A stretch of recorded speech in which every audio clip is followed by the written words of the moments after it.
Salut à toi. Alors cette semaine, je vais faire une petite revue de presse des nouvelles qui m'ont le plus étonné, surpris, sur lesquelles il était intéressant de revenir pour voir un peu ce qu'il y a derrière, les grands changements sociétaux, beaucoup d'autres choses. La première de ces nouvelles, c'est, je sais pas si tu as vu passer ça, sur plein de médias, France Info, RTL, Ouest France, enfin ça a été repris par quelques médias. En gros, il y a cette vidéo de militaires ukrainiens qui traînent, entre guillemets, un chameau derrière leur voiture et qui disent qu'ils l'ont, en résumé, pris aux Russes, qui s'en servaient comme animal de bas pour transporter des armes, des munitions et du matériel de guerre sur le front. Donc ce qui m'a fait écrire un post sur LinkedIn intitulé « À la guerre comme à la guerre, après les ânes et les chevaux, les militaires russes utiliseraient des animaux de bas de plus en plus étranges, voire exotiques, sur le front ». Alors qu'en est-il de cette vidéo? Déjà, il faut dire que c'est une info TikTok qui étonnamment a été reprise par plusieurs gros médias mainstream. Je te le disais, France Info, j'étais étonné que ça soit repris par France Info, mais j'ai vu ça aussi sur RTL, sur, me semble-t-il, Ouest France et d'autres médias comme ça, que ce soit des médias nationaux ou régionaux. Et je t'avoue que en lisant, tu verras que les explications sont un peu farfelues et elles ont l'air, c'est un des grands défauts du journalisme, mais pas que du journalisme. Ces infos-là, qui sont très parcellaires, qui sont sans doute fausses, on ne sait pas en fait, ont été peu, voire pas vérifiées, et elles ont été reprises en boucle. Toujours est-il que, sur cette vidéo, on voit un chameau de Bactriane, c'est le nom de l'espèce. Tu sais qu'il y a d'une part le fameux dromadaire qui n'a qu'une bosse, et puis celui qui a deux bosses, plus poilu, beaucoup plus lourd, qui peut peser jusqu'à 1 tonne. Eh bien, c'est le chameau de Bactriane. Bactriane, c'est une région. En gros, ce chameau-là, c'est un animal qui est originaire des steppes semi-désertiques d'Asie centrale, de Mongolie. C'est un animal qui est adapté à un continent, tu t'en doutes, très sec, avec des étés chauds, mais des hivers très rigoureux, enneigés, d'où sa laine, ses longs poils, il est beaucoup plus poilu et donc beaucoup plus lourd que le dromadaire. Comme le dromadaire, il est capable de survivre très très longtemps sans eau.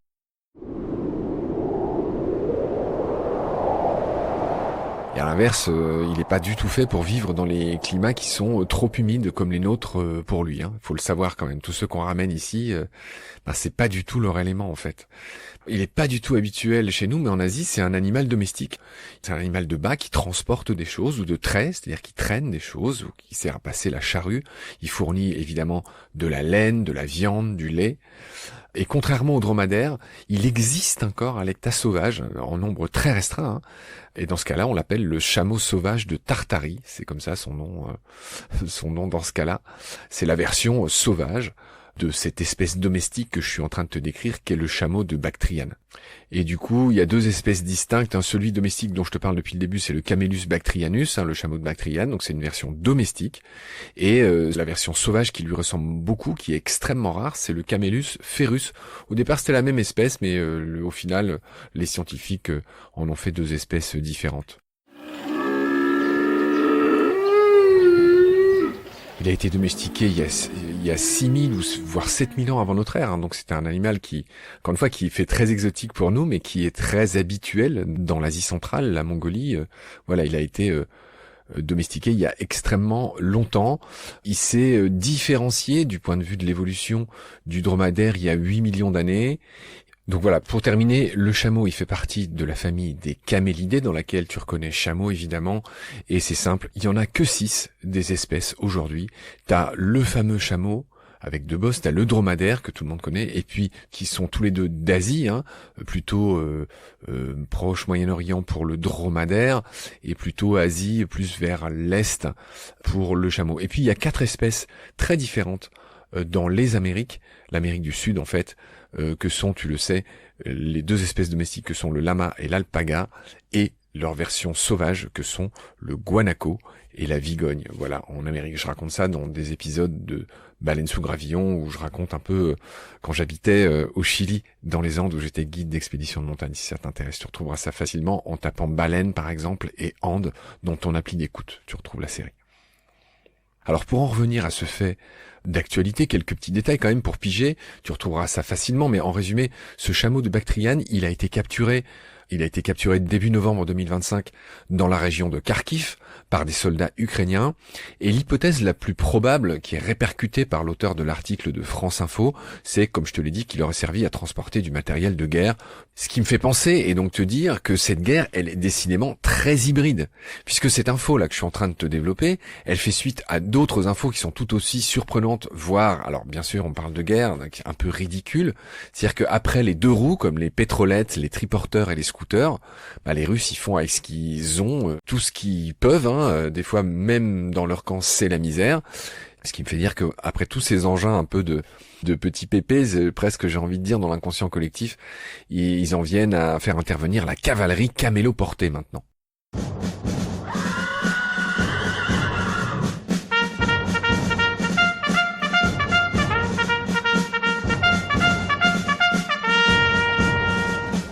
Alors, figure-toi qu'il y a les débunkers de France Télé, qui s'appellent les révélateurs, qui ont confirmé que ces images de TikTok, je le répète, qui comportent 2/3 de fake et de débilité avilissante, je te fais pas un dessin, pardon si t'es fan de ce média-là, mais tu sais très bien que TikTok est pas en odeur de sainteté, et c'est vrai que, voilà, toutes les autorités qui se penchent sur ces questions confirment qu'il y a beaucoup de fake, et ouais, de choses qui sont dangereuses, avilissantes. Bon, je te laisse te faire ta propre idée là-dessus.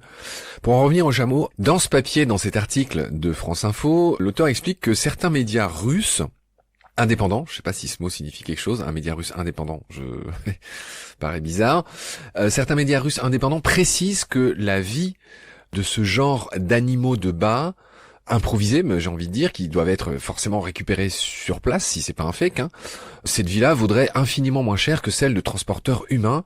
Bah oui, bien sûr, c'est une logique imparable. C'est ce que je disais, on fait avec ce qu'on a, mais il faut pas que ça coûte cher, puisque l'humain est la pierre angulaire de tout, et donc si on peut plutôt sacrifier des animaux, même qu'on a trouvé je sais pas où, plutôt que des humains, voilà, en gros c'est ce qu'ils ont fait.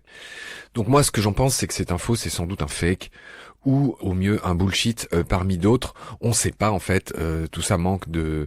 Personne sait dire d'où vient ce chameau, si c'est anecdotique ou si c'est quelque chose de réellement ancré dans les habitudes de l'armée russe. Alors là pour le coup je pense qu'effectivement ils récupèrent ce qu'ils peuvent en termes de véhicules et parfois des véhicules vivants, bon ça ok, mais bon chameau il doit pas y en avoir des masses quand même. Mais voilà, tout ce que j'ai pu voir dans la presse autour de cette infos que je te rapporte sont révélatrices, comme d'habitude, du gouffre qui ne cesse de s'élargir entre l'humain et le reste du vivant.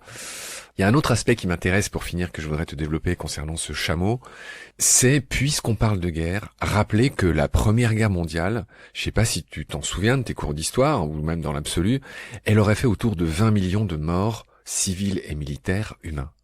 On ne parle quasiment jamais des 10 millions d'animaux qui eux aussi sont morts dans cette guerre et qui étaient à 99% des chevaux, des mules et des ânes qui servaient aussi pour le transport, tu vois que ça date pas d'hier. Mais il y a eu aussi d'autres animaux, tu t'en doutes, qui ont été sacrifiés, qui ont été tués, qui n'avaient rien demandé bien sûr dans cette guerre, comme la plupart des soldats d'ailleurs. Il y avait des vaches, des bœufs, donc des bovidés, j'imagine toutes sortes de moutons, des ovins, des caprins et des bovins, donc tout ça regroupé sous la bannière des bovidés. Et puis il y a eu beaucoup aussi de pigeons, de fameux pigeons voyageurs qui sont morts, et de chiens. En ce qui concerne les pigeons, je te renvoie, j'avais beaucoup aimé écrire ça, à ma série sur les domestications de mécanique du vivant, où je raconte la très belle histoire d'un de ces pigeons voyageurs, cher ami en français dans le texte. Tu le retrouveras facilement sur internet. J'en viens à mes histoires de guerre et de millions d'humains, mais aussi d'animaux qui sont morts, pour qu'il y ait un petit pendant sérieux en fait à cette news sur le chameau que les militaires ukrainiens auraient pris à des militaires russes.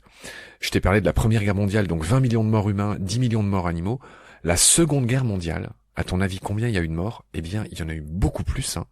Alors, moi je dis la Seconde Guerre mondiale, selon ton degré de pessimisme ou d'absence de foi en l'humanité, on pourrait dire la deuxième. Je sais pas si t'es au courant, le diable est dans les détails, mais il y a une différence entre second et deuxième. Deuxième, ça sous-entend qu'il y aura un troisième. Second, c'est une petite subtilité, sous-entend qu'il n'y aura pas de troisième. C'est la différence entre ces deux termes. Bref, c'est pour ça que, tu vois, il y a des gens qui disent Seconde Guerre mondiale et d'autres qui disent Deuxième Guerre mondiale. Je prends pas parti. Mais en tout cas, cette guerre-là, elle a fait entre 50 et 85 millions de morts humains. Tu te doutes bien que c'est difficile d'être précis, il y a évidemment cas de figure qui sont difficiles à trancher, mais entre 50 et 85 millions de morts humains. Et seulement, j'ai envie de dire, C'est aigre-doux ce que je dis, 5 millions de morts animaux. Voilà, j'ai pas pu trouver d'estimation des pertes dans tout ce que je t'ai dit, d'animaux sauvages. Là, je ne parle que des animaux domestiques. Tu te doutes bien qu'il y a énormément d'animaux sauvages qui n'avaient rien demandé, qui ont péri dans ces conflits, hein.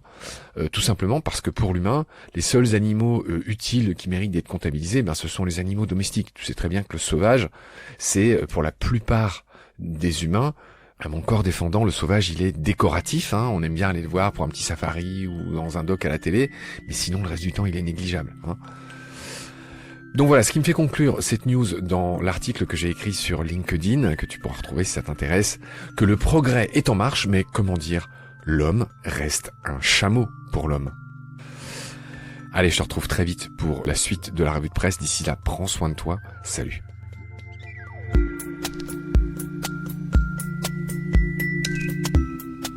Tu vois, le monde se divise en deux catégories. Ceux